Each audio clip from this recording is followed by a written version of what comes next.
There's a quote I wrote down like 2 months ago, and I just found it, but I didn't write down the reference. So I think it's from here, but I'm not 100% sure of that. The quote is, "Find the depth of the ocean, then allow the waves to play." And honestly, that might be one of the better descriptions of strategy, leadership, and personal growth I've read in a while. Because most of the time we do this backwards. We obsess over the waves.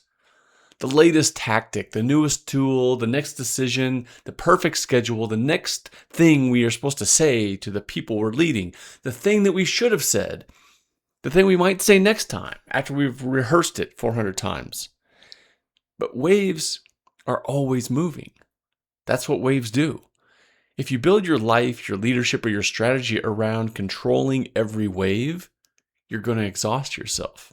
And worse, you'll convince yourself that exhaustion is the same thing as effectiveness. It isn't. The deeper question is this: what ocean are you in? What are the deeper principles underneath the motion? What do you value? What are you trying to create? What kind of person are you trying to become? What kind of team are you trying to build? What future are you actually moving towards? That's the depth. The waves are the daily stuff. Conversations, setbacks, experiments, pivots, awkward moments and silences and tiny wins and dramatic successes and tears and laughter, all that messy stuff. The trap is that when we don't know the depth, every wave feels like a crisis. A bad meeting becomes an identity threat. A failed tactic becomes proof the strategy is broken. A hard day becomes evidence that we're failing. A little friction becomes a full-blown internal courtroom drama. But when the depth is clear, the waves can move.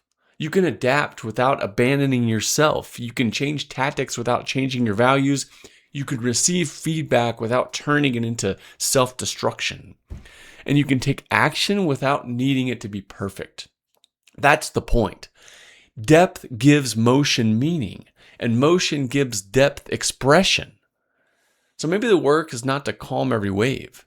Maybe the work is to understand the ocean deeply enough that the waves can finally play. So your question for today: where are you obsessing over waves because you haven't clarified your depth?